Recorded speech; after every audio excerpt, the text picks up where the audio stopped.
میرے ذہن کے مطابق یہ جو گورنمنٹ ہے یہ امپورٹڈ گورنمنٹ ہے. اچھا یہ 2000 سے جو ہے یہ ایوی ڈرامہ ٹھوپی ڈرامہ انہوں نے لگایا ہے. کس کو دیے, کہاں مل گئے.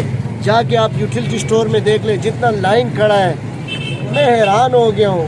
2000 روپے کے لوگوں کے لیے لوگوں کو بہت ذلیل کر رہے 2000 کی وجہ سے.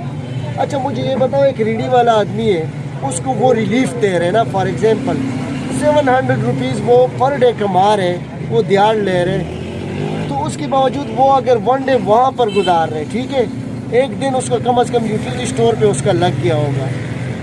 تو سیم ہی بات ہے, ایکول بات ہے. 7000 ادھر کمایا, 700 ادھر کمایا, 7000 کا دیہڑ ادھر, 700 کا دیہڑ ختم ہو گیا.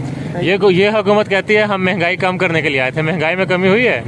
کدھر کمی ہو گیا, یہ تو سب لوگوں کو پتہ ہوتا ہے, سب کو پتہ ہے. تم ریڑھی والا کو دیکھو, جا کے کوئی مزدور کو دیکھو, دیہڑے دار کو دیکھو, سب کو آپ دیکھ لیں. یہ ویسے ڈرامہ ہے. دیکھو بجلی کتنا مہنگا ہو گیا. کل میں نے ایک نوٹیفیکیشن دیکھا ہے کہ 7.48 پیسے مہنگا ہو رہا ہے تقریباً.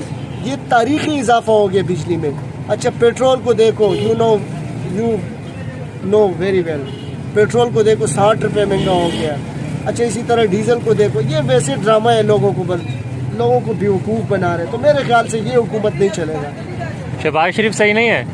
بالکل, مجھے تو بالکل اچھا نہیں لگا, کیونکہ وہ دیکھو عدالت سے وہ مفرور ہے ایک قسم کا. اس کا جو پورا کابینہ ہے 60% کابینہ جو ہے وہ ضمانت پہ ہے. تو میں اس طرح میں کس تو عمران خان صحیح تھا, یہی صحیح ہے؟ Imran Khan is a good leader. Imran Khan کیسے صحیح تھا؟ ابھی میں آپ کو بتا رہا تھا کیسا صحیح. اس نے ہر چیز کا ذمہ داری اٹھایا تھا. پیٹرول کا بھی ہمیں بتا رہا تھا, ہر چیز کا, ٹماٹر کا, اور جو فورن جو پالیسی تھا وہ سب کچھ اس نے ہمیں سمجھایا. میں 2007 سے میں اس کو فالو کر رہا ہوں. میں اس کو بہت دل سے, میں اس کو اچھا لگتا ہے. مجھے دوبارہ آئے گا عمران خان, کیا لگتا ہے؟ انشاءاللہ 2023 میں ایک باری اکثریت کے ساتھ وہ آئے گا انشاءاللہ, اور وہ ہمارا لیڈر بنے گا.